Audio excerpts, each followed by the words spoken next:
Cancer కేసులను ప్రాథమిక దశలోనే గుర్తించేందుకు రాష్ట్ర వ్యాప్తంగా జరుగుతున్న సర్వేలో ఇప్పటి వరకు 1.14% అనుమానిత కేసులు బయటపడ్డాయి.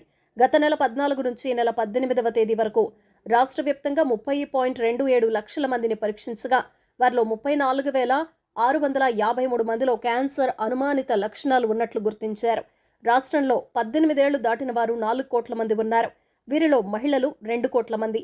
18 ఏళ్లు దాటిన యువతులకు రొమ్ము క్యాన్సర్ స్వీయ పరీక్షపై అవగాహన కల్పిస్తున్నారు.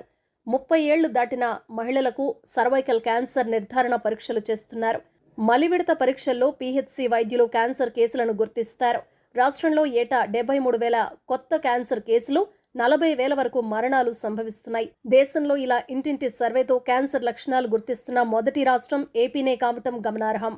జీవనశైలి వ్యాధుల సర్వే 3 కింద ప్రతి ఇంటికి ఏఎన్ఎం, సిహెచ్ఓలు వెళ్లి వైద్య ఆరోగ్య శాఖ రూపొందించిన ప్రశ్నావళి ద్వారా బీపీ, మధుమేహం, కిడ్నీ, టీబీ, కుష్టు, ఇతర వ్యాధుల వివరాలు సేకరిస్తున్నారు.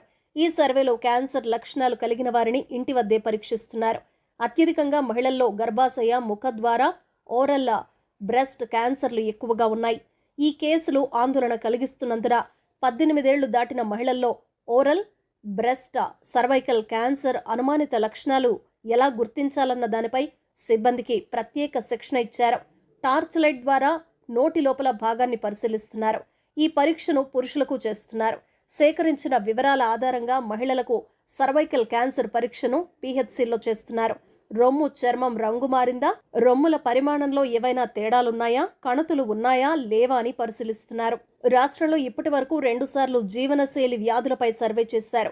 ఈసారి అదనంగా క్యాన్సర్ పరీక్షలను చేర్చారు. వైద్యులకు విశాఖలోని హోమీ బాబా క్యాన్సర్ ఇన్స్టిట్యూట్ నిపుణులు శిక్షణ ఇచ్చారు. వీరి దగ్గర శిక్షణ పొందిన వారు మిగిలిన వారికి శిక్షణ ఇచ్చారు.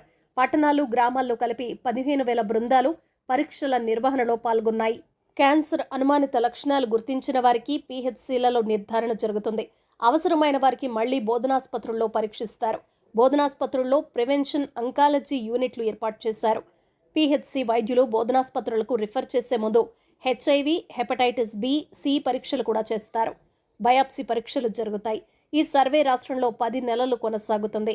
వ్యాధుల భారాన్ని తగ్గించేందుకు భవిష్యత్తులో తీసుకోవాల్సిన చర్యలకు ఇది బాగా ఉపయోగపడుతుంది.